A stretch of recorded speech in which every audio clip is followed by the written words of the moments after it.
morning everyone.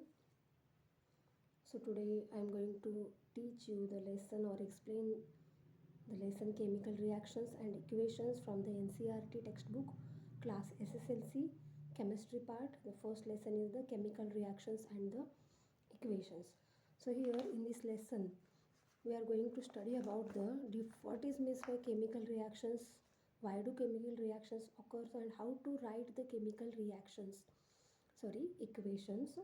and how to balance the chemical equations, symbols, formulas, making molecular formulas, etc. So here I will go stepwise here according to the book. Consider the following situation of daily life and think what happens when. So here some examples from our daily life are given. Which are that example? Let's ponder. First example is given here.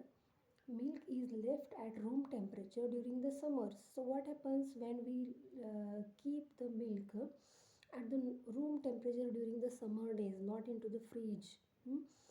At the room temperature during the summer days, what happen? Room temperature is much more, and because of that, what happen? Milk turns into the curd. It turns into the curd. It gets sour. So here milk turns into the curd. Now next one example is there. An iron tawa, which is used for making roti, chapati, etc., or iron pan or iron nail, is left exposed to humid atmosphere. If iron nail is left exposed to humid atmosphere means what? The atmosphere in which that water amount of the water vapors is more, that atmosphere is called as the humid atmosphere. If the iron tawa or the pan or the nail is left exposed to the humid atmosphere, then what will happen? It will rust. Next example given means here in second example, what happened? Iron tawa or pan or the nail which is not rusted, which is clean and new, when it is kept at the humid atmosphere, it get rusted. Now next one example, grapes get fermented. Fermented means what? They get decomposed. Then what happens? It sours very badly. Its taste and the color also changes. Next one example is food is cooked. So before cooking of the food, what happens? The type of the food, state of the food is different. It is raw. After cooking, it is not raw. Means here there is a change into the state of the food.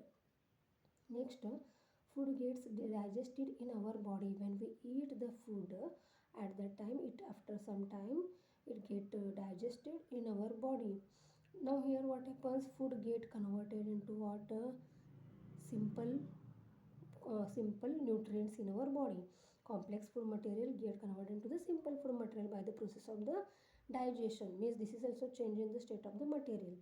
And last one example given, that is when we respire. So what happens when we respire? When we respire, at that time we take in oxygen. That oxygen enters in our blood. That from blood it goes to the cells. In cells, that oxygen is used to break down the glucose, and what happens? With the help of the oxygen, glucose breaks down and energy is released. Energy, carbon dioxide released. Means here also what happen? One material is there, it gets changed into the oxygen is there, it breaks down the glucose. Means glucose get changed here. Means change into the state of the material is there. So what happens in all these examples? Let's see from the first example. In first example, what happened? Milk is left at the room temperature during the summer days. This milk get turned into the curd. In second example, that new nail or the pan, it get turned into the rust. Next, grapes get fermented, means changing the color, material decomposed here. Food which is raw, it get cooked, changing the state. Here also changing to the state. Food get digested. And in last example also what happened? That one material that oxygen breaks down the glucose, and there is a release of the energy. Means here also reaction occur in this all the examples. What happen? Something is some type of the chemical reaction is occurring here in all these examples. So in all the above situations, the nature and the identity of the initial substance have somewhat changed. In all these examples, what happened? The nature And the identity of the initial substance. Initial substance is milk. Its nature is different. And final substance is what, after changing it is curd. Its nature is what, different. Milk is what, somewhat sweet in taste. Curd is what, it is sour in taste. So in all the above situation, the nature and the identity of the initial substance have somewhat changed. We have already learned about the physical and the chemical changes of the matter in our previous classes. So in the 8th and the ninth standard, we studied about the physical and the chemical changes. So can you tell me some examples of the chemical changes? What is means by chemical and also physical changes? Physical change means what? The change in which no new substance is formed. For example, water to ice, ice to ice to water, water to vapors. Means here, if ice is there, it is also H2O.